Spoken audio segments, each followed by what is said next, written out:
Il y a un jour comme ça, un gars comme ça, il m'a appelé à l'objet faiseur de stars. C'est pas vous faiseur des stars à Nîmes. Moi, j'étais le garçon le plus aimé au sein de la team Ouattara. Chez lui-même, le patron, héritier Watanabe. Tant de gens. Oba yebi famille ngati. Oba mon héritier, ba yebi ke wana rale ki héritier Watanabe. Bina filé, pas auto bimisa. Surtout sur la responsable, tout le responsable. Oh, mais il faut pas mélanger les torchons et les serviettes. J'avais entendu et j'ai vu. Félicitations à Congo pour motif. Bonjour chers téléspectateurs, chers internautes qui nous suivent à travers le monde. Bienvenue dans votre émission Vitrine des Étoiles, une émission intelligente présentée par moi, votre présentateur intelligent, Obed Yanni, le wanted de la presse. Vitrine des Étoiles est une émission à caractère socio-culturel qui fait pour vous la promotion de vos artistes, qui vous donne des actualités. Je vais recevoir pour vous. C'est une figure emblématique des gens dans les nets. On va parler avec lui actualité. Donc, Obed a ma solo actualité. Et puis, Obed a ma solo et qui n'a pas combo na ye. Je suis avec Ange Noir. Je ne sais pas si derrière la caméra c'est l'ingénieur Cédric. S'il peut me permettre de faire entrer mon invité sur le champ pour commencer cette interview avec lui. Ange Noir, bonne santé. Wanted de la presse congolaise, ouais, tranquille, ça va. Santé Kitoko. Et moi on aura dans la structure, dans la télé. Santé ça va malgré ma maman belé. Non, maman ezalaka pour na biso bato donc ceux qui tous qui pété mais maman peut les ezalati. Pendant qu'on est en train de vivre donc maman peut faut accompagner biso peut tous ala nango tout temps dans l'ensemble donc c'est ça. Ala pe internet on va le battre au sila na yo. Tu sais internet est un monde un peu trop bizarre. Un peu trop bizarre mais comme on est déjà dedans, on est censé obligé de supporter tout ce qui se passe à l'internet. Mais du moins, on essaie quand même de faire comprendre nos partenaires, bateau accompagner dans la vie normale. Il y a comme il y a des femmes, des enfants, des familles, tu vois, des relations tout en dehors il y a internet. On essaye quand même de lui comprendre. Et Dieu merci aussi, bateau on peut comprendre un peu internet, c'est besoin de tambolara, tout make-up, tout comment peut autant bon dans les bons, on a bon que bateau sur basali ingir, mon bateau sur bakumisi boy. Mais en dehors, il y a Marambo qui vivre en internet, Marambo qui vivre dans la vie normale, c'est deux choses différentes. Donc c'est un peu ça. Internet, c'est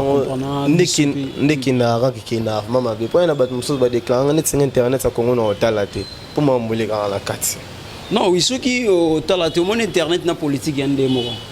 Internet na politique y a des mots. Ceux qui occupent en équipé.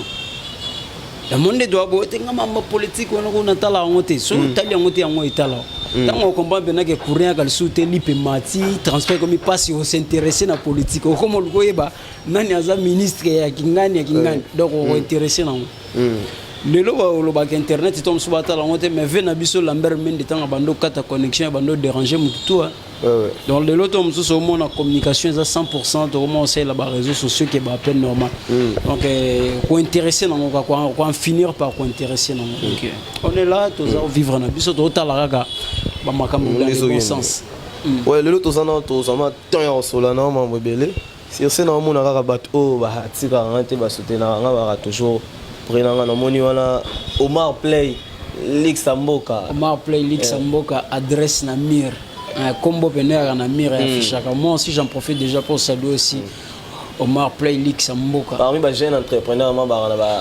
numéro l'état yebi ngalinga benga sujet entrepreneur ngalinga benga patron Lixamboka na moni Dodi Moloy FDM Fondation photo betabe to wana Dodi Moloy jeune parce que fondation na FDM a réunir ba jeune fondation ma bien vraiment na moni pe je reste bonne de nationalité belge tout jeune départ à Massananga Arsène Mbiki grande puissance mon vieux Rigan Bala depuis la finance anniversaire à mère DG les cas qui n'a pas mbote belé Ange Noir azongi pa na le lot to bando lo bela maman internet évolution internet des okende par rapport à pour bio pour venir internet ça on calme nande les leçons okende au monde on ndeni ascension na monde on ndeni ikiti te mati te baby ton ndeni.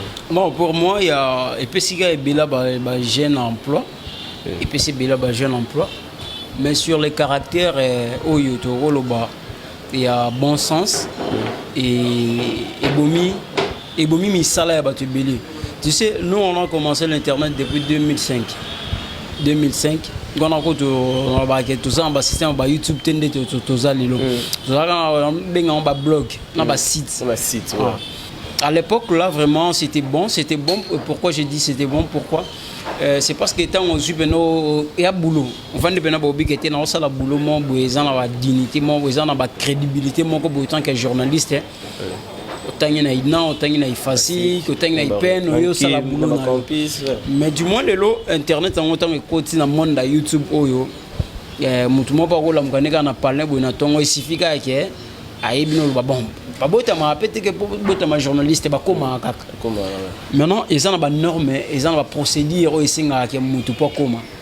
Mais du moins bande ko na biso pe lelo ba ko salir un peu réputation ngo ya musala ba ko bebisa ba on te ba ka ande ko salir réputation donc métier auto sala o ba ko tsango un peu bizarrement na ba guerre moko bi na ba ofingana na ko ba biloba lo ba mambo o et ça li pe que les lotos zo ba surnommé biso ba chronifoati ba bilomo ba bêtise donc tu vois et ça là moi passe mais bateau pe baza bazo sala musala na bango ngo kana ba norme malgré tout il y a des normes au baza bazo sala musala na bango c'est à féliciter et c'est encourageant aussi donc on est là toujours bundana biso toujours sala kaka.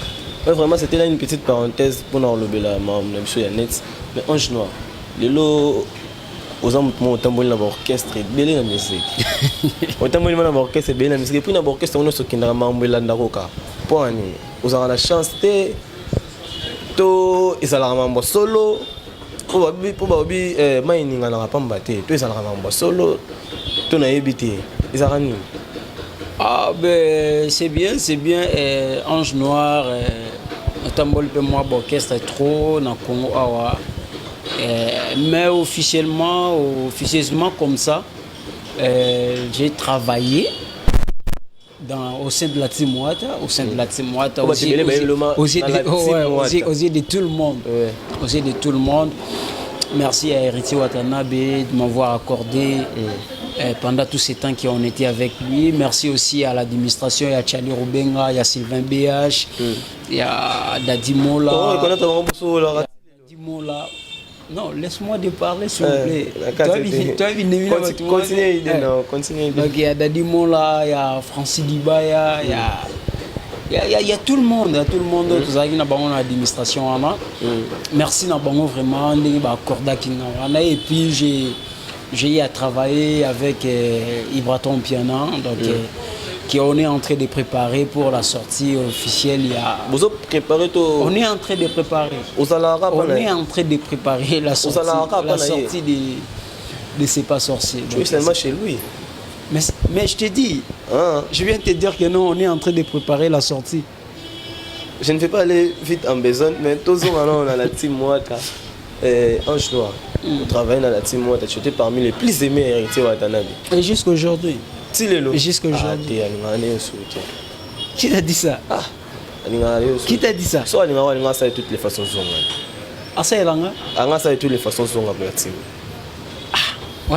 Est-ce que moi je t'avais dit que est-ce que tu avais entendu que Ange Noir il a voulu retourner au sein de la team Wata et ça l'indé tindemo. Mais so ndolo biga héritier ngako makasi tilelo. Alinga ta ref, alinga ta wana munanga no lingi makasi ndeza boye. Mais juste Ange Noir zonga na parler na on ça boulot. Non, c'est pour cela jusqu'aujourd'hui. Ngape héritier mutalongo la ndé. Non, na la team Wata pe longo la ndé. Na longo la. Ngamuko. Ba benga non na la team Wata papa. Non, tu sais la team Wata des orchestres moko administration ça et puis droit. Tu sais le jour où on a quitté la team Wata, j'ai fait la publication pour dire que non, j'ai quitté la team Wata et j'ai fait même des émissions.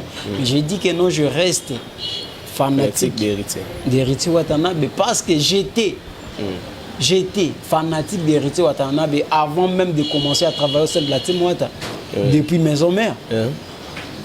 Et jusqu'à aujourd'hui, je suis toujours fan d'Héritier Watanabe parce que je connais tous les chansons de Mi-Ange, Mi-Démon, tout sauf rien. Mais la version Lobo, c'est toi-même qui a quitté la team Wata. Mais biso toi la version de Fé na biso. Ba benga non la team Wata. Obiga ozama la kala. Te zama sola kala me photo betangot. Photo to ya te zama sola kala me photo éclaircir moi bateau. Obiga eko léser bateau mususu. Et tout le monde a pota autant vérité les arabes mais faut et tout le monde a pota au ese kauka vérité les arabes mais faut le bango wanted moni maso do beto et lukela msaba pota msusu e kauka parce que biso moi personnellement j'ai des familles j'ai des relations au batumsu ba yoka passi au batumsu ba regretta ko batumsu ba tuna ba question belé et les cas n'ont pas tous ont la vie normale malgré tout monsieur Babylon monsieur Mikem c'est pour cela on n'a pas voulu de parler de ça pour que tout la musaba pota musute oyo et si et kangami dans la version de monsieur que vous avez chassé dans la team nana benga nanga CG héritier wa dans benga dans la team pour cause c'est la on a émission déjà non n'a récifié wana Tonga Longa la Timwata, notre patron, Azara non Amikili. Azara Amikili, mamba confinement d'Engezalaga. Et ici à Kinshasa, mon côté, Aïbsanga Kekuya, Kalisu sur la Timwata. Parce que le patron c'était Charlie Rubenga. C'est lui le patron de l'orchestre. Héritier Watanabe, c'est lui le boss de la team Wata. Mais le patron de la team, c'est Charlie Rubenga. Mouta qui part administration. Mouta qui part Mambutu. Avec de Sylvain BH, le manager de l'artiste. Notre DMC Dadi Mola à l'époque. Moutou Mokote. On a écouté Francis Dubaï à Zarane en Angola. Moutou Mokote, il s'est dit qu'il y a la team Wata. Ah bon? Je dis ça clairement à la télévision. Non, je dis ça clairement à la télévision comme ça. Comme ça. Moutou mon côté. Je garde la caméra comme ça pour dire que Moutou mon côté a bengananga dans la team Wata.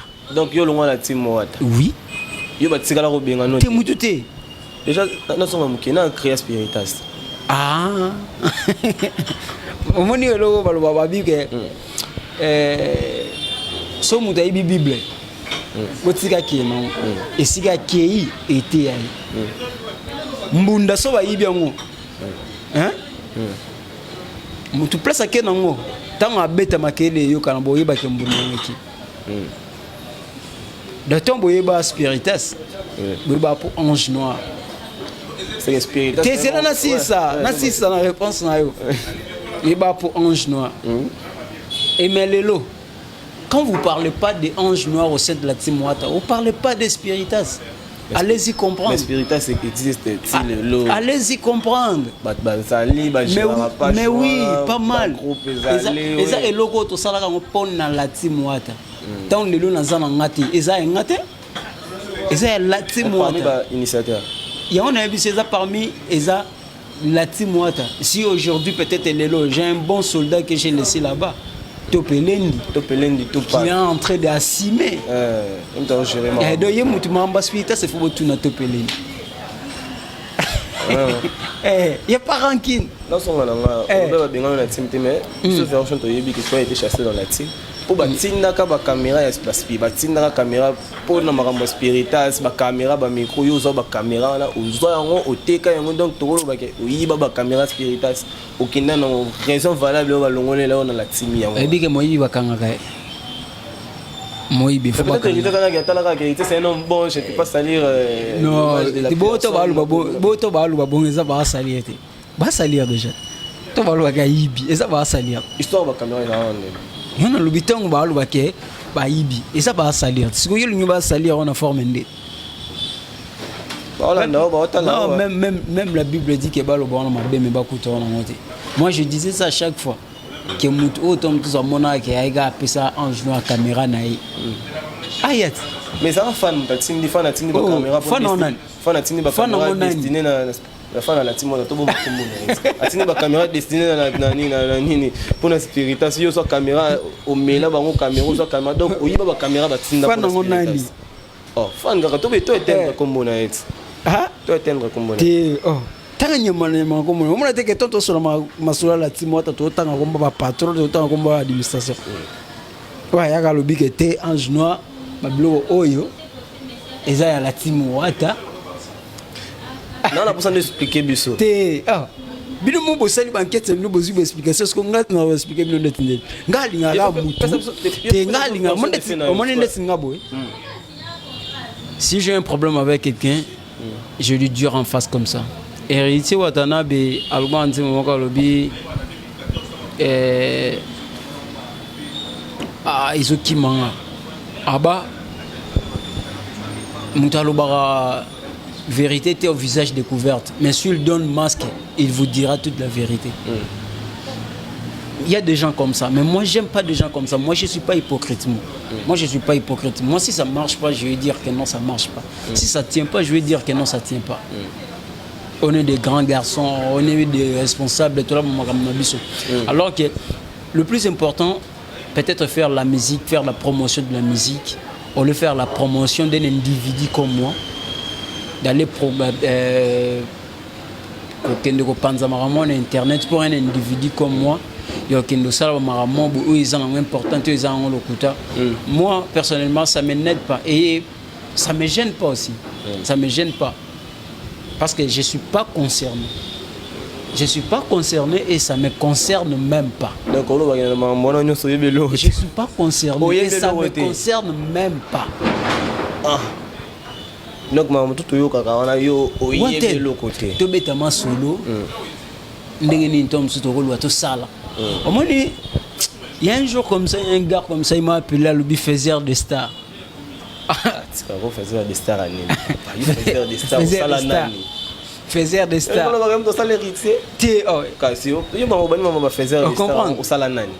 Mais je suis héros de l'ombre, moi. Je suis vraiment héros de l'ombre.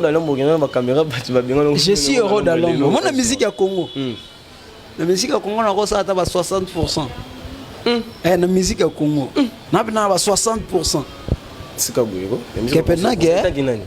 Et t'as que ange noir immortel. Au Salanini.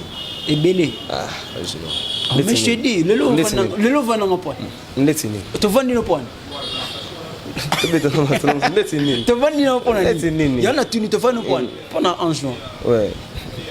Pour y banga la timwata, pour y banga, pour y banga. Il y a un vendit. Ne pas trouver wata le champ qui va yebi qui est ange noir. Parce que va yebi un point. Son dans le lobby qui est un faiseur de stars.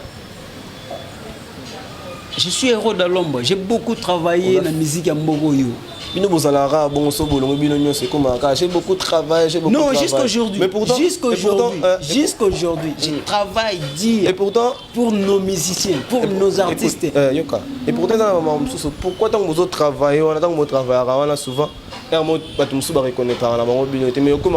J'ai beaucoup fait. La salle est belle. La salle est belle pour la moutou. Pour un temps, vous allez regarder vos salles, on a dit Hermo Petoyo Kaka.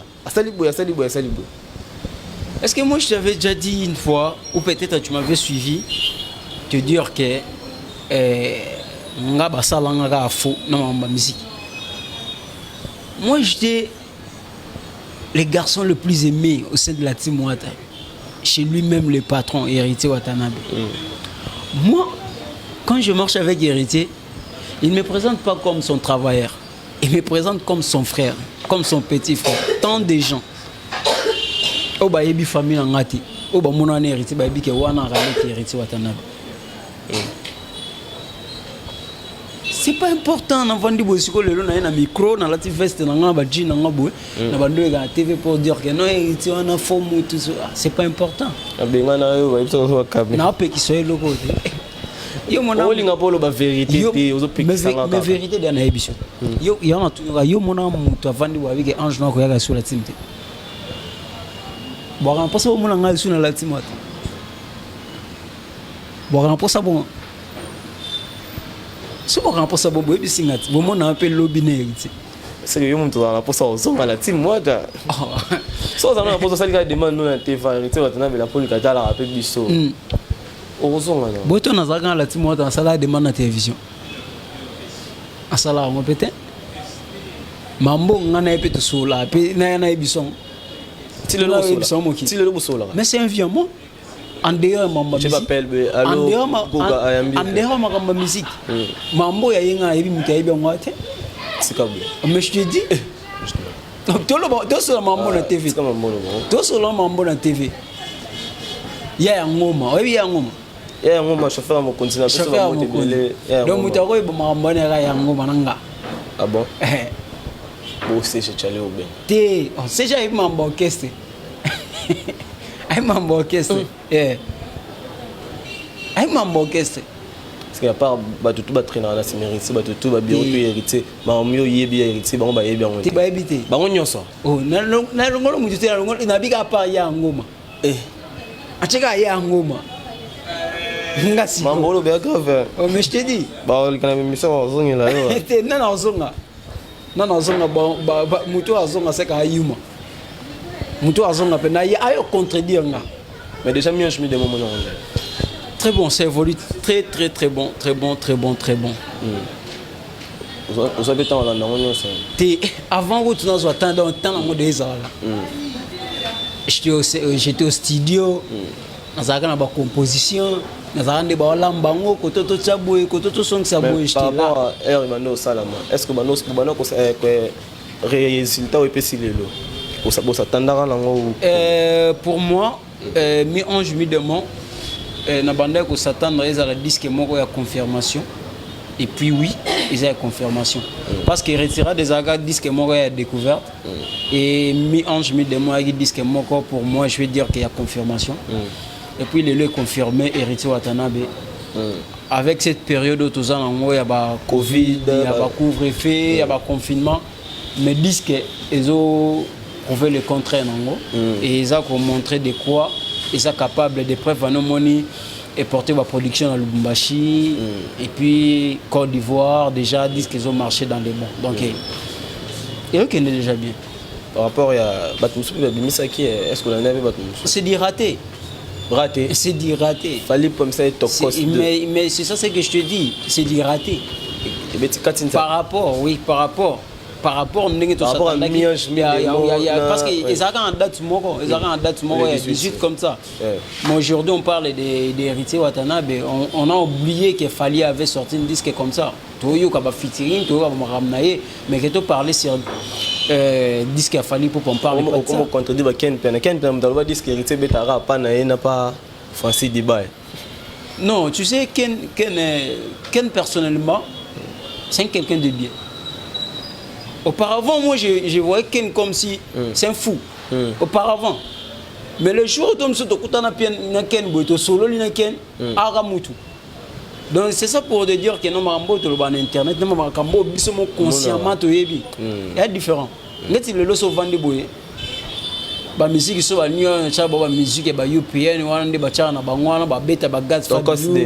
ba beti na bamba musique ndé mais so lelo ba bi ya ndo cha musique ba responsable ba betaka mi en jouer dem ouais o le gana sika monte ke ba ndo beta na fête mo boye na boîte mo calme terrasse mo calme ba responsable ba vandi ba beta musique ba cha musique hérité parce qu'il y a de belles rumba na Katswana tu même pas imaginer donc tu considères raté mi en jouer dem et engloutir ton cos de yango pena donc ils top en attendant c'est pas sur ces eaux il y a pour laver toi qui tapé voilà malgré que ça vraie version de fait ya makamune les cas par rapport ya ba caméra ya ba spirituel sinon bien en siko ezaki po osola na ngamoko bien en siko wanted de la presse congolaise asola na ngamoko muto oyo makambo wana eza concerné parce que ngamoko pe muto makambo wana eza concerné nazo répondre yo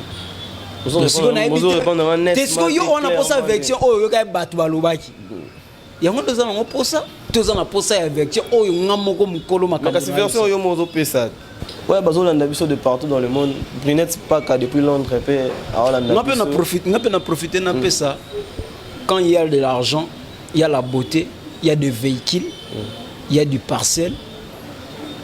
Souziana Pires, milliardaire en francs congolaise, que je te salue depuis quelque part. Besoin tout. Aussi, il y a Souziana Pires. Autant moi, ça a beauté, à Pembe, à l'art. Et puis à soin. Et puis il est important de ça soin. Attends on a ba bouche. Sentir pendant que ba bouche mais ça taille le kolobo comme si nzambe. Décrire la femme. Susanna Pires. Ou en tête de la presse. Faut penser peu mbote. Ah, Susanna Pires, n'est pas la propre bon, on a propre bon. Et ça la. Na souga non aussi c'est faux que c'est madame. Madame Susanna Pires. OK. Il y a madame. Ouais. Et puis on a ma lettre. Ah, d'accord. Je te salue, je te fais le big dédicace à toi, Madame Susanna Pires. Et dis-moi, colonel, donc, Afrique du Sud, Mobimba, aux patrons en année. Donc, dis-moi, colonel, il m'a cagné Soudaf Mikolo, dis-moi, colonel, je te salue. À Soudaf, on a pu profiter pour saluer les Biati Kodro, océan de la rumba congolaise, Ibrator Mpiana. À qui déjà Soudaf? Qui séjourne na Katia Captain, ou na Mboga. Il y a Bajika Kaker, Mboga Bajika Kaker, Mboga, il y a Janice Kram Poutine. Tu as qu'à finaliser, c'est pas sorcier. Qui peut pouvoir réaliser quelques clips, bon temps, on va laver la salité de nos Nzela. Il pourtant pas là, ma casse salité Nzela. Là, ma casse, là, le scandale. Il pourtant n'est plus trop visible. Il était avant de confiner, ça va couvrir l'artiste ou à Betaka. Batu bayaka ba Omar Play de Lix bayaka ba Victor Bosoku bayaka ba Pakola plein à craquer chaque dimanche donc batu tout ba ebe qui adresse aussi trouver wana siko mutabongo alande bate bele ba misi ba disco ba beta ata concert ba kana ngote bele batu ba misi ba disque et bela artiste yo bele bimicité te bele ba bimisi be fali poupa muta bimisi rita obeta na epe na ba production ba onyo so batikali ba bimisi ba beta o sekini bina filé pa auto bimisa surtout seulement sur la responsable tout beta moi sur la responsable. Mais il faut pas mélanger les torchons et les serviettes. Il faut pas mélanger les torchons et les serviettes. Héritier c'est un responsable. Héritier c'est un responsable. Miel de coopérana banoko. Miel de nga coopérana banoko. Sentir benage yaya mobile. On a un côté. Ah bateau yo tanyo. Aigle fali pour pas nos côtés. Héritier watana benoko. Fali pour pas aigle. Ibrator noko. Fali pour pas aigle no. Ferregola noko. Bina filé. Yuma. Ada Yuma. Olingana répondre bon hein. Par rapport à quoi? Ah mes émissions en ngatiza aide. Ba Yuma na be mission na we ba sa ndetindeni. Yuma bena we émission to sala ba émission ba sa ndetindeni. Marambo o internet o bozokene na ro wapi ngombo tetoke na ndeni ngane to ebani to ebani te asala musique nga asala manga totala na ba télévision de siko net boy masolo nga to beta masolo mambo concerné nga yo bo motangi na ba ba bina filé so net na mamba bina filé nga na sana ngoni est-ce que ngane to ndenge moko to niveau moko yo na bina filé bona niveau moko te Nandeni. Oh nandeni Aza patron ya orchestre na za na ba voiture de bela za na ba mbongo le belé. Ange noir. Italien. Siko neti yo monte ke na ko ngana so na sala monsieur yo tan kombo na ye na émission na. Et à propos te asa makam na ye asa la makam na ye ndenga za na ngo masura ba yu ngana okota te. Nzembe. Wonte do lingo sa neti ngaza ngaka na bo mar play. Nangana bo ma ko to ma plein mo rambo yo mais kasi to mo tanga ba patron ngona tangi patron nangana bo ma plein nana ba Sami Cheng le silencieux siko nana ba Gira Poiti le tout nouveau Mutambong nous allons Ange Noir vous comprendre on est dans cop na ba honte on est dans ma cop na ba siko yebisanga nana ba Stone Mukendi robinet monétaire Fondation Moubas bientôt déjà Fondation Moubas na kini Théo Villé le je te salue Stone you wana confusion mais pas mo Nixon boutique c'est confusion na confusion ndeni yo parce que mo ndimisanga makambo na yo tengana neni songa na sali boyo sala bo e ko malongolo sala ba concurrence bo wala boki Nixon boutique yo boki mutu na yo est-ce que si Patrick Triphasé mbote 3 phases Nixon boutique mbote pire veille à Prince Bakali Nixon Boutique. Patron. Il y a des entrepreneurs, la grande moisson, ça, on a. Tout tendre la buisson vers fin entrevue la buisson. Le lot, mon nabino, il y a attaché de presse, il y a des journalistes. On a remarqué qu'il y a des gens qui ont été ma casse. Ils ont dit que c'est directement validé en bâtiment. Bon, tu sais, il y a des fois, moi personnellement, je parle de moi. Et quand je voulais passer à la télévision pour parler d'un artiste quelconque, donc c'est qu'il faut déjà dans l'administration, tout sololi, tout arranger ma camion, soit ndeni to ko loba na télévision, ou to ko loba te. Tu sais, et bien là l'orchestre où ils ont l'administration te ndé ils a ka retomber à makambo, mon a jomo bo la muki na ye abando loba ni makambo o batindi ete, o pa yebi na ete. Tu sais, il y a batu mususu pe bazalaka na ba orchestre na te na orchestre na pe ba yebi na ba mona ka yaka ka non jomo bo yaka azaka fanatique na biso. Mais na effectif il y a administration orchestre zate. Alkena lobi loba na combo artiste wana. Ale nyonso ane peli na mutu artiste wana. Raison pour laquelle il y a un moment les APK conseil to pesa. Parmi les artistes wana base un peu bien, ba lugana on vendre sa structure na bango, na ba administration na bango. Que toi tu vas pas passer à la télévision pour parler de moi. Ça et vous allez bien pour na combo na bango, honneur na bango, valeur na bango. Tu sais il y a des garçons, il y a des filles, bazo les calons na ba télévision, moi na mutumo montanga komba musicien mo alo ba finga ba tout déraper. Retomber na ngwana et ezongela nani artiste wana. Mais artiste wana on tala boy na effectif na ayebiete. Ayebiete. Donc c'est ça. D'accord, merci. Grand plaisir et on s'en a plus que moi. Et ça a grand bien. J'espère que là, il y a sous-gâté.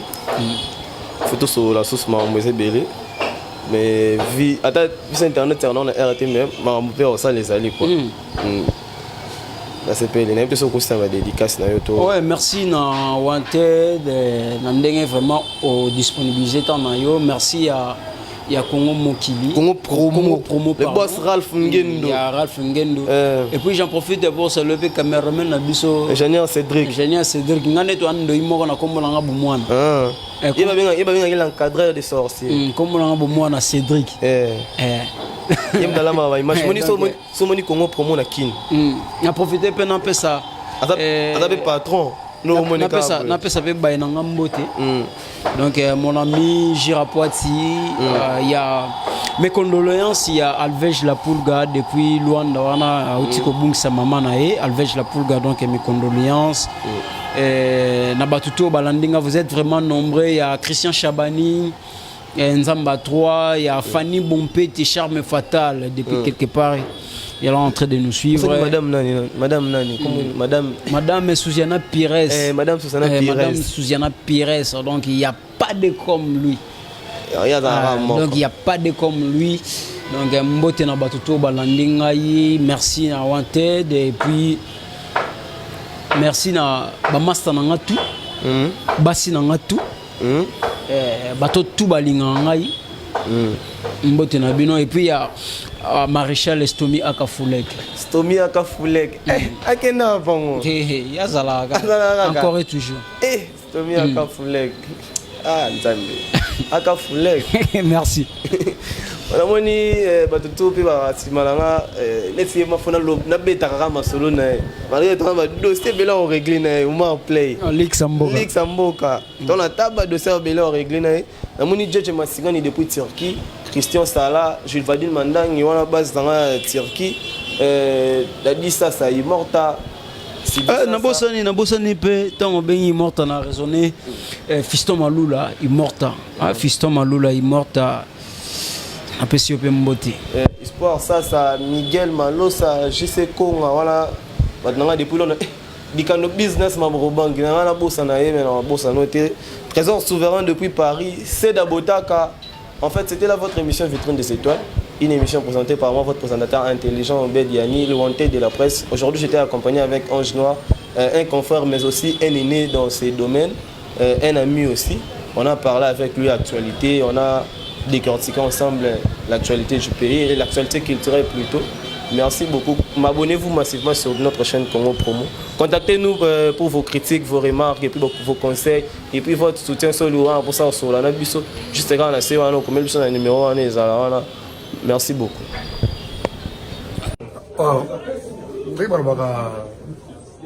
J'avais entendu